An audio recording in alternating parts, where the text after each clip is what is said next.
दोस्तों नमस्कार। आज राज्य सरकार ने कुछ नई गाइडलाइन जारी की है। कोविड-19 के लिए कुछ जो नई गाइडलाइन है वो हम आपको बताने जा रहे हैं। राजस्थान सरकार गृह विभाग का यह आदेश मेरे पास है जो आज नई गाइडलाइन आई है। उसमें जो पॉइंट्स दिए हैं वो मैं आपको बता रहा हूँ। इसमें जो वन्य जीव आयुर्वेद विभाग, पशुपालन विभाग, सूचना और प्रौद्योगिकी विभाग को सम्मिलित कर अनुमति दी गई है। ये शाम को 4 बजे तक कार्यालय खुलेंगे और कोविड प्रबंधन से सीधे जो जुड़े कार्यालय हैं उसके अलावा सभी जो सरकारी कार्यालय है वो बंद रहेंगे। और यदि किसी कार्यालय को खोलने की आवश्यकता है तो राज्य स्तर पर गृह विभाग और जिला स्तर पर जिला कलेक्टर की अनुमति से वो खुल सकेंगे। तीसरा पॉइंट है कर्मचारियों के बैठने की जो व्यवस्था है वो 2 गज की दूरी को ध्यान में रखते हुए की जाएगी और जो शेष कर्मचारी हैं को कार्यालय में उपस्थित होने की आवश्यकता नहीं होगी, परंतु मुख्यालय पर उपलब्ध रहने कार्मिक के कोविड पॉजिटिव या किसी फिर संभावित संक्रमण की स्थिति बनने पर कार्यालय अध्यक्ष द्वारा कार्यालय कक्ष को 72 घंटे के लिए बंद किया जा सकेगा। ई मित्र आधार केंद्र खोलने की अनुमति रहेगी और जो बैंक, बीमा, माइक्रो फाइनेंस इंस्टीट्यूट जो हैं उनकी सेवाएं आमजन के लिए सुबह 10 बजे से दोपहर 2 बजे तक चालू रहेंगी और जहां तक संभव हो इन संस्थाओं द्वारा भी कम से कम स्टाफ को कार्यस्थल पर अनुमत किया जाए। जो बिंदु है उसमें जो बाज़ार के लिए जो नियम बनाए गए हैं वो मैं आपको बता देता हूँ। वो इस प्रकार से हैं। सभी प्रकार के खाद्य पदार्थ और किराना सामान, आटा चक्की से संबंधित खुदरा रिटेल थोक की दुकानें जो खुलेगी वो सोमवार से शुक्रवार तक खुलेंगी और उसका जो समय रहेगा वो प्रातः 6 बजे से प्रातः 11 बजे तक रहेगा। यानी सुबह 6 बजे से सुबह 11 बजे तक ही ये दुकानें सोमवार से शुक्रवार तक खुलेंगी। दूसरा, जो पशु चारा से संबंधित खुदरा और रिटेल की जो दुकानें हैं वो भी सोमवार से शुक्रवार 6 बजे से 11 बजे तक ही खुलेंगी। और जो कृषि आदान विक्रेताओं की जो दुकान है, परिसर हैं, वो सोमवार और गुरुवार तक खुलेंगे। वो भी सुबह 6 बजे से 11 बजे तक सोमवार और गुरुवार को ही खुल सकेंगे। डेयरी और दूध की जो दुकानें हैं वो रोज़ खुलेंगी 6 बजे से 11 बजे तक और शाम को 5 बजे से 7 बजे तक। इसमें सुबह 6 बजे से सुबह 11 बजे तक ये दुकानें खोलने का प्रावधान है। उसके बाद शाम को 5 बजे से 7 बजे तक ये दुकानें खुलेंगी।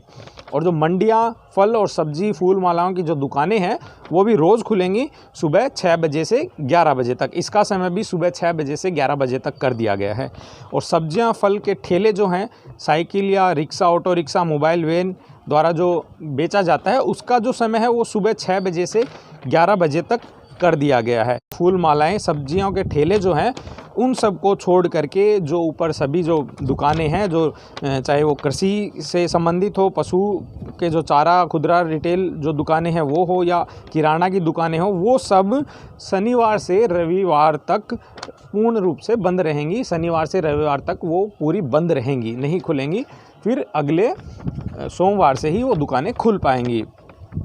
और जो प्रोसेस फूड है, मिठाइयों की दुकान है, बेकरी आइटम है, रेस्टोरेंट हैं, वो दुकानें खोलने की अनुमति नहीं होगी। केवल होम डिलीवरी की सुविधा की अनुमति इसमें दी गई है। और जो निर्माण सामग्री से संबंधित दुकानें खोलने की अनुमति है वो नहीं है, इसमें उनको अनुमति नहीं रहेगी। जो 18 तारीख को आदेश जारी किया गया था माल के आवागमन के लिए, जो छूट के अनुसार जो टेलीकॉम और इलेक्ट्रॉनिक माध्यम के आर्डर जो मिलने पर सामग्री सप्लाई की जा सकेगी। इसमें पशु चिकित्सा और उससे संबंधित जो काम करने वाले हैं और जैसे पशु चिकित्सक स्टाफ है, पशु चिकित्सा सेवाएं हैं, बीपी लैब है, वैक्सीन है, इनका उत्पादन अनुमत रहेगा, यानी इनमें छूट दी गई है। और जो विवाह से संबंधित जो सूचना है वो है उपखंड अधिकारी द्वारा किसी भी राजकीय कर्मचारी को विवाह स्थल पर भेजा जाकर सामाजिक दूरी, मास्क, सैनिटाइजर और विवाह में उपस्थित व्यक्तियों की संख्या आदि की निगरानी करवाई जाए और उल्लंघन पाए जाने पर नियमानुसार जो कार्रवाई है वो होगी। और दूसरा इसमें यह है कि विवाह समारोह में केवल एक ही कार्यक्रम के रूप में आयोजित करने की अनुमति दी गई है, यानी कोई भी ज़्यादा फंक्शन नहीं हो पाएंगे। एक ही दिन एक ही कार्यक्रम को अनुमति दी गई है। इसमें केवल 50 व्यक्तियों के साथ अधिकतम 3 घंटे तक कार्यक्रम करने की अनुमति दी गई है। और शादी समारोह से संबंधित पहले से सिलाई आभूषण जो जिसके ऑर्डर हैं वो होम डिलीवरी कर सकेंगे। इसमें जो प्रावधान जो दिया गया और जो सिलाई है और जो आभूषण जो ऑर्डर के हैं वो होम डिलीवरी कर पाएंगे, उसमें छूट दी गई है इस प्रकार की। और जो निजी वाहन है बसों को छोड़कर केवल इमरजेंसी और बहुत ज़रूरी काम होने पर ही ड्राइवर के साथ 50% बैठने की क्षमता के अनुसार अनुमत रहेंगे। और समस्त राज्य से एक ज़िले से दूसरे ज़िले में निजी वाहनों के द्वारा मेडिकल इमरजेंसी और अन्य अति आवश्यक सेवाओं को छोड़कर किसी भी प्रकार की यात्रा को अनुमति नहीं होगी। और यह आदेश सोमवार से 26 तारीख से 5 बजे से प्रभावी हो जाएंगे। निजी बसें अपनी बैठक की जो क्षमता है 50% तक ही अनुमति रहेंगी, जिसमें कोई भी यात्री खड़ा होकर सफ़र नहीं कर सकेगा। और जन अनुशासन पखवाड़ा के दौरान जन जागरूकता हेतु संभावित भीड़ भाड़ के क्षेत्रों में एनसीसी एनएसएस के सहयोग से प्रशासन, पुलिस और स्थानीय निकाय द्वारा माइक के माध्यम से और दूसरे माध्यम है उनके माध्यम से जनता को मास्क पहनने और अन्य कोविड उपयुक्त व्यवहार की पालना हेतु प्रेरित किया जाएगा। माल ढुलाई वाहन, अत्यावश्यक सेवाओं में लगे वाहनों और सरकारी वाहनों के लिए petrol, diesel pump, CNG, petroleum और गैस से संबंधित खुदरा और थोक आउटलेट अपने यथा समय तक खुलने की अनुमति होगी, परंतु निजी वाहनों के लिए पेट्रोल, डीजल पंप और एलपीजी सेवाएं सुबह 7 बजे से दोपहर 12 बजे तक ही इसमें अनुमत रहेंगे। यानी सुबह 7 बजे से 12 बजे तक ही पेट्रोल पंप से पेट्रोल, डीजल जो भी है ये जो सेवाएं हैं एलपीजी सेवाएं, ये सुबह 7 बजे से 12 बजे तक ही निजी वाहनों के लिए उपलब्ध रहेंगी।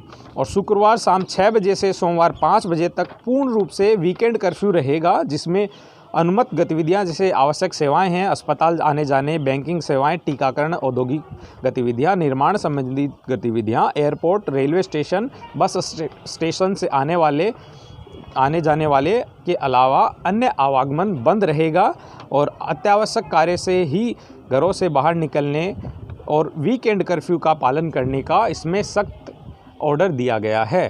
तो ये जो नई गाइडलाइन है, ये नई गाइडलाइन आज जारी की गई हैं, तो इनको आप ध्यान में रखते हुए अपने सारे जो काम हैं वो इसी को ध्यान में रखते हुए करिए। और हमारे YouTube channel The Ink News को सब्सक्राइब और शेयर करिए, ताकि हम आपके पास समाचार, खबरें पहुंचाते रहेंगे। धन्यवाद।